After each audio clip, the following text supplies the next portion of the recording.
Welcome to Relations, where we explore the infinite dimensions of love and relationships. Today, we're tackling a topic that's sure to ignite some intense discussion: submission in relationships. Before you make any assumptions, stick with us. We're diving deep into what submission truly means, how it can impact your relationship, and why it's a conversation worth having. Let's challenge the norms and uncover the real dynamics behind this controversial subject. Ready to transform your love life? Let's get started. Let's start with a scenario most of us can relate to: work. Ladies, every day you submit to your boss. They tell you what to do, what to wear, and how to act. Submit this report by 5 p.m. Follow the dress code. You comply without question because it's your job and you want to keep that paycheck coming. You don't talk back to your boss. You respect their authority. Let that sink in. Now, let's flip the script. When your man who loves and cherishes you asks you to do something, why is it different? He might ask you to dress modestly or request your help during something, and suddenly there's resistance? Why do you talk back to him but not to your boss? Submission is part of our daily lives. Think about your childhood. You submitted to your parents. Monica, do the dishes. Fold the clothes. Sweep the floor. It wasn't up for debate. It was expected.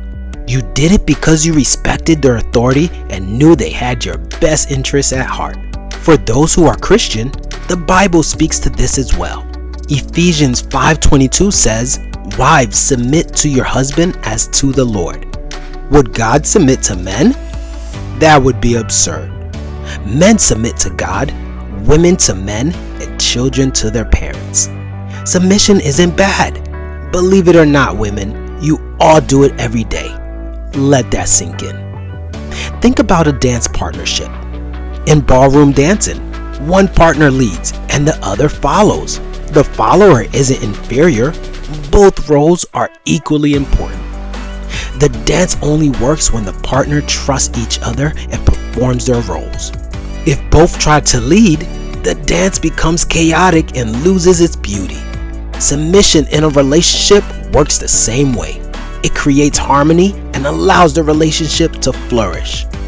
Let's use another everyday example: traffic lights. When you're driving, you submit to traffic signals. You stop at red lights, go on green, and yield when necessary. This isn't because you're weak, but because following these rules ensures everyone's safety and keeps traffic flowing smoothly. Imagine the chaos if everyone decided to ignore traffic signals and do their own thing. Submission in a relationship is like following traffic signals. It's about creating order and safety, not about losing your autonomy. When you board a flight, you submit to the pilot and crew without question. You trust them to ensure your safety, follow their instructions during takeoff and landing, and comply with their rules throughout the flight. This trust and submission creates a smooth and safe journey. You don't know how many hours they've flown or their exact qualifications. You simply trust that the government has put the right people in place. You submit to a crew and pilot you don't even know, trusting them thousands of feet in the air.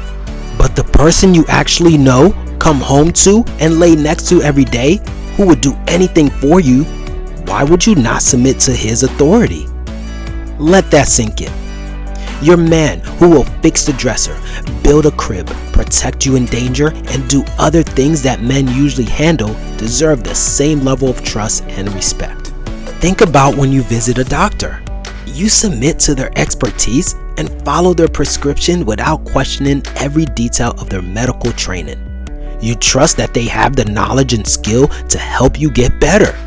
Likewise, submitting to your partner means trusting his intentions and abilities to lead and protect the relationship. Your boss that you submit to at work won't die for you. As a matter of fact, he will replace you in 2 seconds if he could. But your man, he would shield you and your kids even at the cost of his life. Think about that ultimate sacrifice and what it means. Let that sink in. Men, my advice: Don't be with any woman who won't submit to you. Men make the ultimate sacrifice of dying for their family. Whether he's 36 years old or 77, a man will lay his life down for his family. For example, when someone tried to harm the former president, a man shielded his wife and kids and lost his life. That's the kind of devotion we're talking about.